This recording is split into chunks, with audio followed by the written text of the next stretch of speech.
Back in high school, my friends and I would love to go to our local movie theater that was situated inside of our shopping mall. We usually would travel in big groups, but this time, it was only my friend Alex and I. We had picked up a late night showing of some obscure movie. I can't recall the name because this happened years ago, and we arrived on time to find our seats. Since the showing was late and the movie wasn't a box office hit, the theater was empty. We situated ourselves in the middle, where we could get a perfect view of the screen. Strangely enough, a couple that arrived late decided to sit in our row, with only 2 seats between us and them. My friend and I exchanged confused looks and then shrugged it off, figuring it was solely because we had prime viewing seats. As the theater got dark, things got a little weird. The woman of the pair kept looking over at us every few minutes. The first few times I figured she was just a nervous person and was adjusting to her surroundings. Yet maybe an hour into the movie, she had kept the pattern up. She wasn't even discreet with her staring because she would turn her head completely towards us, and I could see her entire face. I still see it in my head today. I nudged my friend and told him about the girl staring, and he whispered that he had noticed too. At this point, I was feeling very anxious and almost wanted to leave the movie early. My friend didn't want to though, so I decided staying with him was safer than leaving alone. And I was his ride home too. Throughout the movie, the girl continued to look over. Every now and then, she would whisper something to her counterpart, but he himself never looked over. Once the movie had ended, I grabbed my friend by the arm and told him that we should get going because it's late. He followed suit as I sprinted out of the theater. Once we were out, the halls were empty because of the fact that barely any films played towards the end of the night. I was about to say something to my friend about how the couple next to us had freaked me out, but right then, they ran out of the door seconds after us. I was freaking out on the inside, but decided to try my best to keep my composure. My friend was definitely aware of them closely following us out of the theater, but he isn't the type to be confrontational, so we just sped walked to my car. Once we got in the car, my intuition told me just to get out of the parking garage as fast as I could. I saw the weird couple make it to their blue car, which was on the same parking garage level as us. That wasn't surprising because the entrance to the mall is on that level, so everyone parked there. I sped out of the parking garage and drove towards the main street. I told him to keep a lookout and see if there was a blue car that was following us. He looked back and said that the coast was clear. I felt so relieved. Now, we were the only ones on the main highway because it was late at night, and we live in a quiet, suburban area. But then a few minutes later, a car came speeding up from behind and flashed their high beams on me. My heart started to race. My head just told me that it was them. I asked Alex if the car was blue, and he said that he couldn't tell. The light to turn left onto the next main street was green, so I took the left turn necessary to get to my neighborhood. The car backed off and turned on the normal lights, but it turned left too. I caught a glimpse of the car, and I started yelling once I had realized that it was the weird couple's blue car. Alex told me to gun it, so I slammed on the gas and sped down the last main street before I had to turn into his neighborhood. The blue car wasn't tailgating me, but it was clearly following not too far behind. When the streets are empty, it's easy to follow someone since there aren't any other cars to dodge. I turned into my friend's neighborhood, but decided to drive past his street so that they wouldn't see where we were trying to go. The blue car followed us into the quiet neighborhood and was picking up speed to get closer to us. My friend Alex was panicking and asking what I was going to do, but I just kept quiet as I sped quickly down a random neighborhood street. I could see the car's lights behind me as I made a turn onto another street, but they were far enough so that they couldn't see me for about 30 seconds after I took the next turn. After I turned onto another unfamiliar street, I turned my car off and flipped it into neutral gear. My car is a manual, so I'm very familiar with driving it, and I knew that I had enough momentum to roll into an empty parking spot, even though my car was turned off. I slipped into the spot on the curb and pushed the brakes to get to a stop before the blue car could clear the turn to get onto the street. I reclined my seat back completely and told Alex to lean all the way forward and to not move. We sat there in silence and in the dark car, my ears ringing from how quiet it was. My heartbeat was fluttering faster than it ever had before. I think it was a mix of fear and adrenaline. Within a few seconds, the blue car had cleared the turn and started slowly driving down the street. It made its way past my car that was parked on the side of the street. Luckily for us, I drive a standard black Scion TC. There is nothing notable about the car. I haven't even changed the license plate frame. So they must have figured that the cars parked on the road belonged to the people that lived in the neighborhood. Alex and I literally stayed in our hiding positions for 10 minutes, just in case the weird couple decided to drive by again. Luckily, they never did. Once we got up, we just stared at each other and didn't know what to say. We were both freaked out and had no idea of what the couple had planned to do if they had caught up to us. To this day, I still don't know what their intentions were. Maybe they were just a couple of deviants who enjoy freaking out high school kids. Or maybe they even had more sinister plans for us. All I know is that I don't go to the movies late at night anymore, unless I'm with a big group of friends.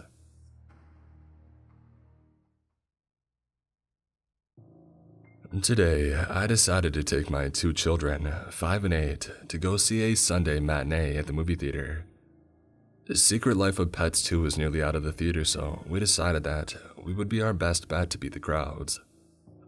We went to the 11:55 a.m. showing and stepped in a bit late to find we had a theater all to ourselves, and my kids were thrilled. I allow them to dance around if we're alone in the theater. If others are present, they have to be on their good behavior and stay seated and quiet. Since the movie is older, it was in a room in the very back of the building, far away from anyone or other rooms.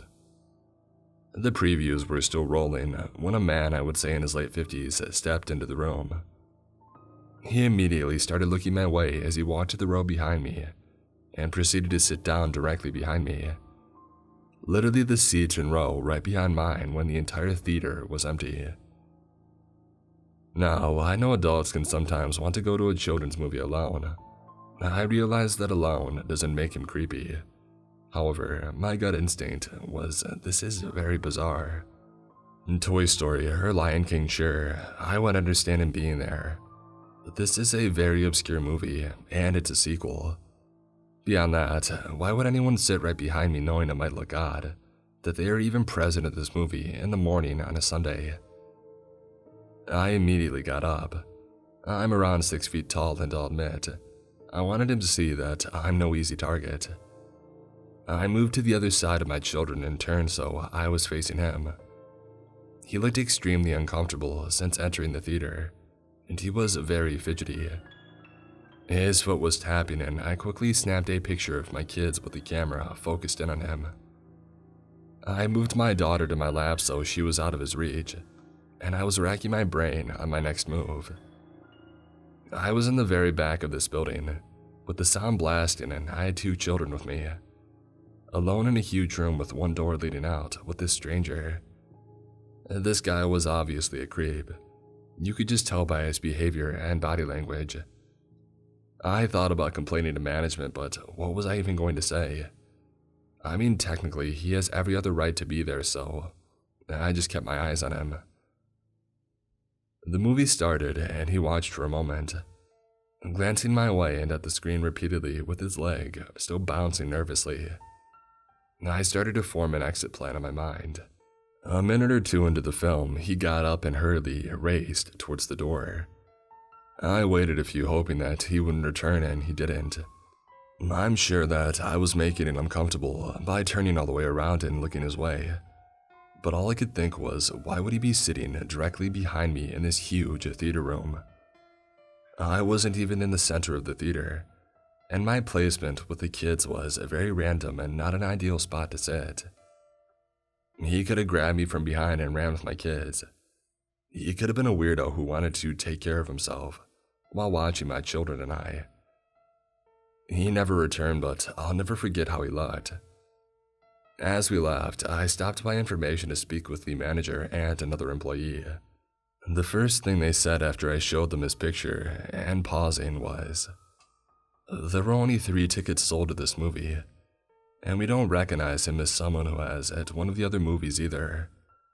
Those 3 tickets were for me and my children. The theater complex was completely dead. He had to walk by literally every other movie in this huge movie complex to get to the room that I was in. It was late morning and literally most of the other movies all started at this time. Trust your instincts. Even if you offend someone, I've learned the hard way that you have to go with your gut. I still don't know what could have happened today, and I still have chills thinking about it. It could have been someone movie hopping, but many other films had started at that time. His seat choice and nervousness tell me otherwise." One of my best friends, Joe, we were both 16, worked at a movie theater in high school, and told me that they were doing interviews for the first 20 people that showed up that day at 2 p.m.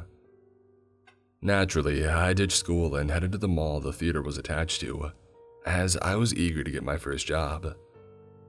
As the second person in line, I quickly knew the job was as good as mine.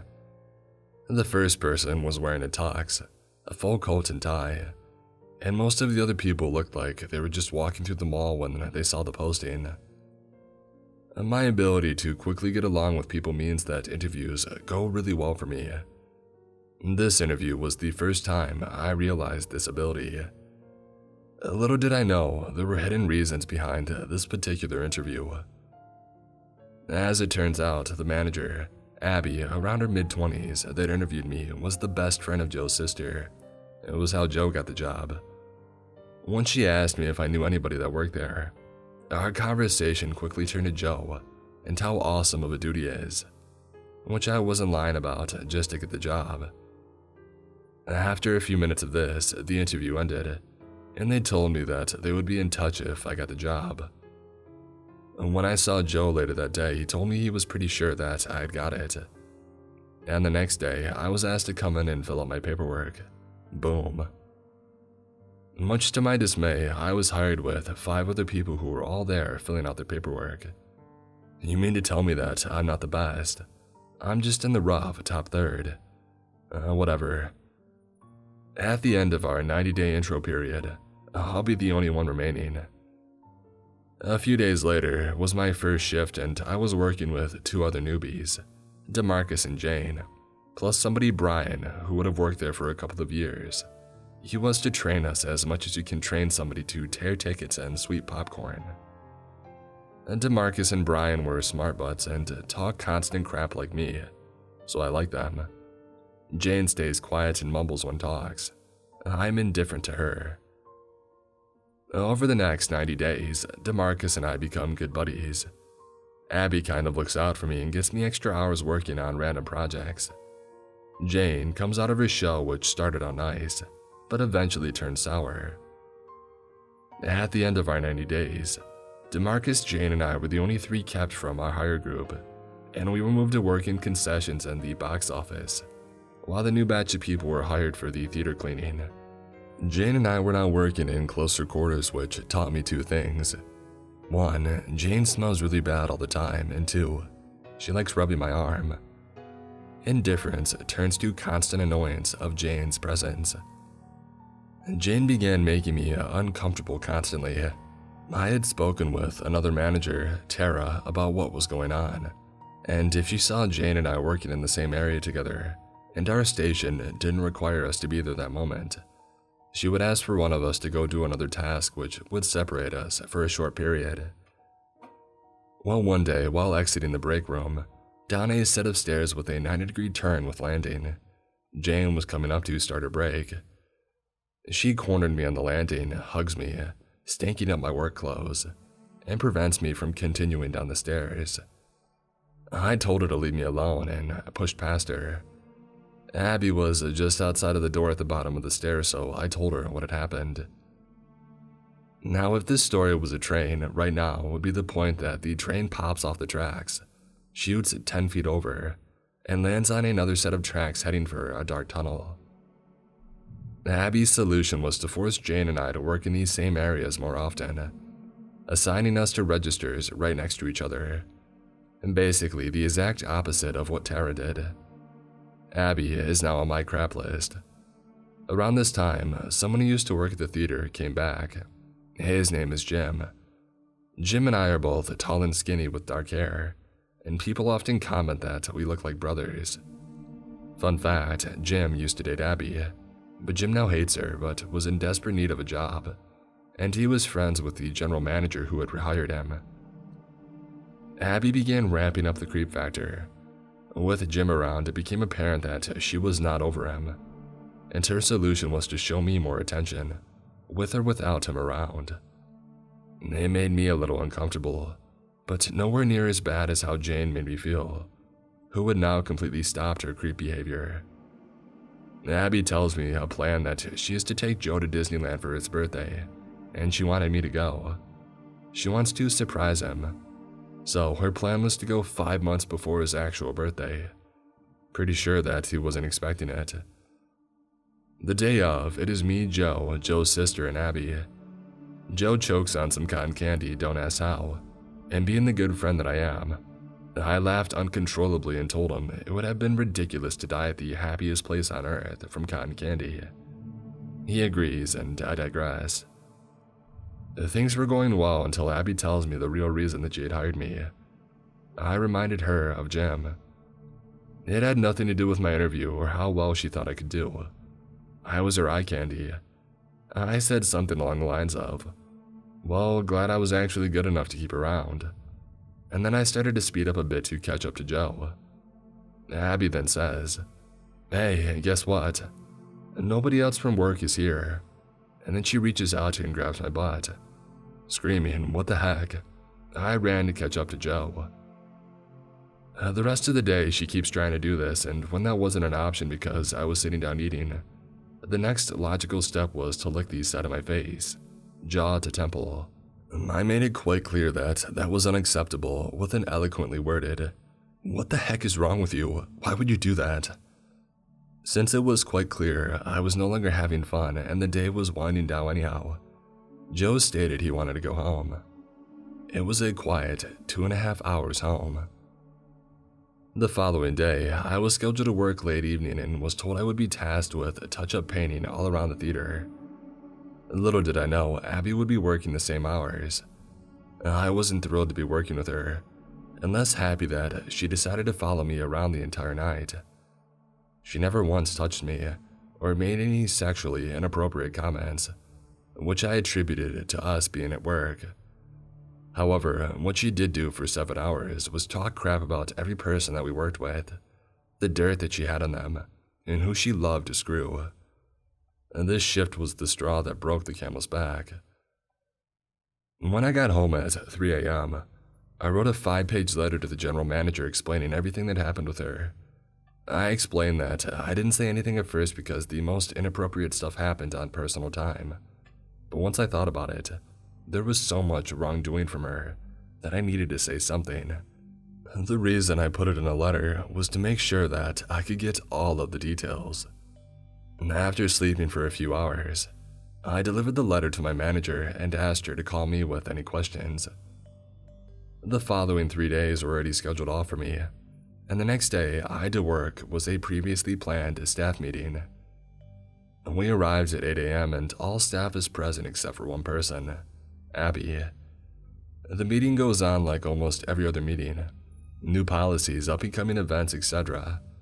Except there is a segment where the GM mentioned her open door policy for any harassment, and if they didn't feel comfortable talking to her, that she strongly encouraged them to talk to one of the assistant managers. She elaborated that any harassment would not be tolerated. Wait, was Abby suspended or fired? Oh no, what have I done? Yeah, my reaction was guilt. When the meeting ended, I went upstairs to check my schedule, which was located right outside of the manager's office. The GM asked me to come in and close the door. 2 other assistant managers were present. Crap, am I being fired? The GM very calmly says, "You may have noticed that Abby was not present this morning. This is not entirely due to your letter. In fact, your letter composed much of what I had suspected, heard rumors of, or had less severe cases reported to me. I thank you for bringing this to my attention, and you shouldn't feel guilty for what has happened. This is the result of her actions." I looked around the room and saw smiles on all 3 of their faces. I never got the full story, but it seemed every manager had horror stories regarding Abby. I continued to work there for years and gained a lot of great friends. After I turned 18, I was offered a position as an assistant manager. The GM asked me if I would mind being a main point of contact regarding harassment claims, because she believed I was the best suited to work through the issue. I was happy to be trusted with this, and it helped me become someone the employees would talk to regarding any issues, work-related or not. Abby, let's not see each other again. Although dealing with you gave me the strength to help others.